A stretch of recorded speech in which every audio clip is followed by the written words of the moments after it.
வணக்கம். இன்றைக்கு நாம் எம்ஜிஆருக்கும் நடிகைகளுக்கும் உண்டான ஆரோக்கியமான உறவு பற்றி பார்க்கிறோம். எம்ஜிஆரும் நாட்டிய பேரொளி பத்மினியும். பத்மினி சிவாஜி அப்படின்னா தான் அந்த ஜோடி ரொம்ப மேட்ச் ஆகும் அப்படின்ட்டு நிறையா பேர் நம்பிக்கொண்டு இருந்த காலம்.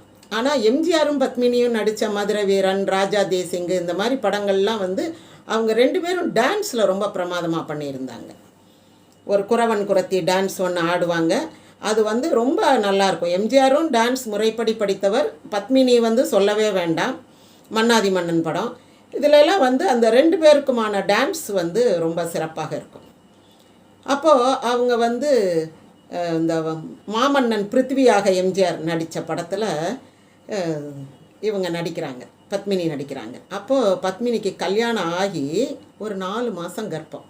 அதை தூக்கி குதிரையில் வச்சுக்கிட்டு எம்ஜிஆர் போகணும். அதுதான் சுயம்பரத்துக்கு அவர் குதிரை மேலே அவர் மாதிரி ஒரு சிலையை செய்து வெளியே வச்சிருப்பார் பத்மினியோட அப்பா.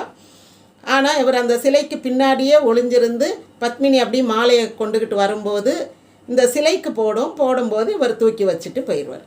அப்போ அவர் ரொம்ப பத்திரமா பார்த்துப்பா அது கர்ப்பஸ்திரியாக இருக்குது அப்படின்ட்டு ரொம்ப கவனம் எடுக்கிறார். இதை அவங்க கவனிச்சுட்டு அவங்க பேட்டியில் சொல்கிறாங்க, சிவாஜி சிறந்த நடிகர், ஆனால் எம்ஜிஆர் தான் சிறந்த மனிதர், மனித நேயம் உள்ளவர், எல்லாரிடத்திலும் அன்பு செலுத்துகிறவர்னா அது எம்ஜிஆர் தான் அப்படின்றாங்க. கடைசி படம் ரிக்ஷாக்காரன் படத்தில் இவங்க அக்காவா நடிக்கிறாங்க எம்ஜிஆருக்கு. அப்படி நடிக்கும்போது அவர் ஒவ்வொரு முறையும் அது முடித்த உடனே அவங்க அமெரிக்கா கிளம்பணும். ஒன்ஸ் ஃபார் ஆல் நான் லெட் அஸ் லீவ் அப்படின்ற முடிவுக்கு வந்துட்டாங்க. அப்போ என்ன வேணுமான்னு அவங்க ரோல்லாம் சீக்கிரம் முடித்து அனுப்புகிறாங்க. உங்களுக்கு ஏதாவது வேணும்னா சொல்லு பப்பி அப்படின்னு கேட்குறாரு.